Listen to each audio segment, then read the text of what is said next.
अब आगे चल कर के जो राहुगण जी को उन्होंने बताया था कि ये जो हमारा शरीर है, ये तो वस्त्र है, कपड़े हैं, लेकिन जैसे कि शरीर से कोई राजा हो सकता है, कोई नौकर हो सकता है, कोई पत्नी हो सकती है, कोई कर्मचारी हो सकता है, कोई सेवक हो सकता है, पर उनके अंदर बैठा हुआ जो परम सत्व या परम तत्व या जो परमात्मा ही जो रूप में बैठे हैं आत्मा के रूप में, वो तो सभी में एक सरीके हैं। तो ये जितने भी जो कपड़े हैं हमारा शरीर रूपी, उससे हमारी जो आत्मा है उसे हमें अलग रखना चाहिए और अलग ही देखना चाहिए। पर ये सारे जो प्रॉब्लम्स खड़े होते हैं वो क्यों होते हैं? क्योंकि मनुष्य जो है वो आत्मा को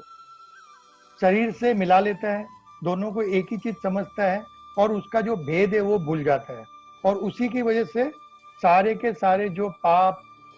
शुरू होते हैं या जो भी अड़चने शुरू होती है वो इसी की वजह से होती है। जैसे कि अगर हम एक उदाहरण लें कि जैसे कि हम अगर दूध के अंदर चावल रख के उसको गैस पे रख दिया और हम नीचे से आँच चालू कर देते हैं, तो क्या होगा? धीरे धीरे वो जो गर्मी है वो दूध में जाएगी, चावल पक जाएंगे और चावल पक के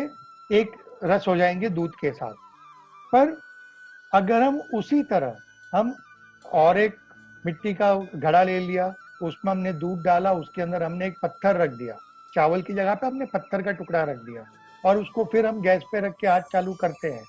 तो क्या होगा? आप चाहे कितना भी गर्म करो, वो पत्थर जो है वो पिघलने वाला तो नहीं है। तो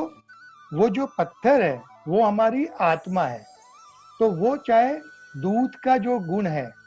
चाहे कितना भी आप उसको गर्म कर लो, लेकिन वो जो दूध का गुण है, दूध में रहते हुए भी उसको वो अपनाता नहीं है और वो अपने ही स्वभाव में स्थित रहता है और उसमें वो पिघलेगा नहीं। तो उसी प्रकार हमारी जो आत्मा है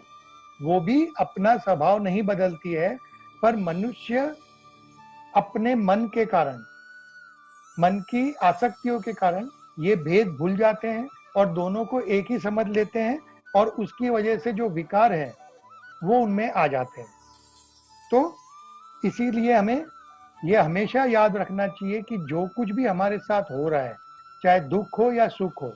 वो हमारे शरीर को अनुभव कर रहा है या हमारे शरीर जो है वो उसे अनुभव कर रहा है हमारी इंद्रियों द्वारा। पर हमारी जो आत्मा है